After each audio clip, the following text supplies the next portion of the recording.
నేను మీ జై తెలంగాణ శ్రీశైలం ముదిరాజ్ అందరికీ నమస్కారం, శుభోదయం. ఇప్పుడు జరగబోయే ఎమ్మెల్సీ ఎలక్షన్లో అంటే కరీంనగర్, మెదక్, ఆదిలాబాద్, నిజామాబాద్ గ్రాడ్యుయేట్స్ ఎలక్షన్లో కంటెస్ట్ చేస్తున్నా. గ్రాడ్యుయేట్స్లారా, చదువుకున్న మేధావులారా, మీరొక్కసారి ఆలోచించండి. నేనేం చెప్తున్నానో ఆలోచించి ఈ వీడియో చూడండి. ఈడబ్ల్యూఎస్ పేరుతో బీసీ, ఎస్సీ, ఎస్టీ మైనార్టీలకు నోట్లో మట్టి కొట్టే విధంగా ఈ ఈడబ్ల్యూఎస్ రిజర్వేషన్ తీసుకొచ్చారు అగ్రవర్ణ పార్టీలు. అగ్రవర్ణ పార్టీలు అంటే ఏంటి? బీజేపీ, బీఆర్ఎస్, కాంగ్రెస్, హ్యాప్. అంటే వీళ్ళు వేరువేరు పార్టీలైనా వీళ్ళ శరీరాలన్నీ ఒక్కటే, అగ్రవర్ణాలు.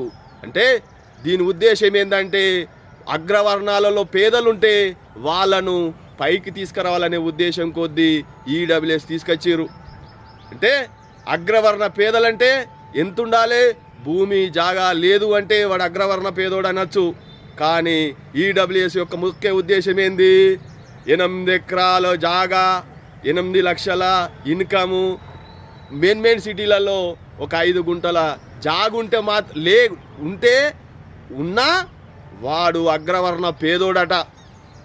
అంటే మన బీసీ, ఎస్సీ, ఎస్టీ మైనార్టీలకు గుంట జాగలేదు కదా, మరి వాడినే రిజర్వేషన్ కల్పించాలి. మీరు ఆలోచించండి ఒక బహుజన బిడ్డలారా. ఈ పార్టీలన్నీ బీజేపీ అయినా, బీఆర్ఎస్ అయినా, కాంగ్రెస్ అయినా, ఆప్ అయినా ఇవన్నీ అగ్రవర్ణ పార్టీలు. వీళ్ళు వేరువేరు పార్టీలైనా వీళ్ళ శరీరాలు, వీళ్ళ ఆత్మలు ఒకటే. వాళ్ళ గురించి మాత్రమే ఆలోచిస్తారు. కానీ ఒక బీసీ, ఎస్సీ, ఎస్టీ మైనార్టీల గురించి వీళ్ళు ఆలోచించరు. మీరు ఒక్కటే చెప్తున్నా, ఈ గ్రాడ్యుయేట్స్ ఎలక్షన్లో వీళ్ళకు బుద్ధి చెప్పే విధంగా మీరందరూ తీసుకునే నిర్ణయం గొప్పగా ఉండాలని ఆలోచన చేస్తున్నా. దయచేసి మనం బీసీ, ఎస్టీ వాళ్ళందరూ మన అన్ని శరీరాలు, కులాలు వేరి అయినా మన ఆత్మలు ఒక్కటే అని గ్రహించుకోండి. అందరం మనం ఒక తాటి మీదకి వస్తే ఈ అగ్రవర్ణాలని చిత్తుగా ఓడించవచ్చు, బొందబెట్టచ్చు. ఈ ఈడబ్ల్యూఎస్ను రిజర్వేషన్ను ఏ రకంగా కల్పించవచ్చు ఆ రకంగా కల్పించవచ్చు. నేనేమంటున్నా అంటే మనం వివిధ కులాలైనా వివిధ శరీరాలైనా మన ఆత్మలు ఒక్కటే. ఎందుకంటే మన కోసం పండగ సాయన్న, సర్దాబాయి పాపన్న, అంబేద్కరు, జ్యోతిరావు పూలే ఒక బలహీన వర్గాల గురించి వీళ్ళు కొట్లాడారు. అంటే వీళ్ళంతా ఒక బలహీన వర్గాల కోసం కొట్లాడారు కాబట్టి వాళ్ళ ఆత్మలంతా మనం ఒక్కటే అని చెప్పే విధంగా చెప్తున్నా. దయచేసి మీరందరూ ఆలోచించి నిర్ణయాలు తీసుకోండి. వివిధ పార్టీలలో మనోళ్ళు ఉండొచ్చు, బీసీ, ఎస్సీ, ఎస్టీ. వాళ్ళు ఎవరికి కొమ్ము కాస్తురు? ఎవరి జెండాలు ఎత్తుతారు?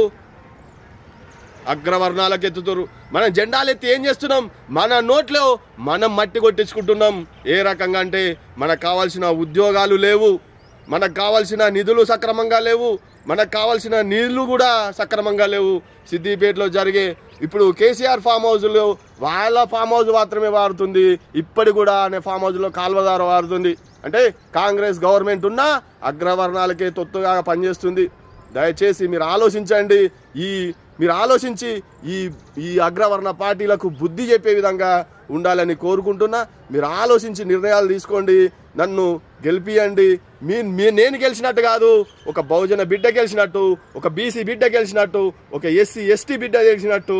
దయచేసి ఆలోచించి నిర్ణయాలు తీసుకోండి. నా ఒక మోటో నేను చెప్తున్నా: విద్య, వైద్యము, ఉపాధి,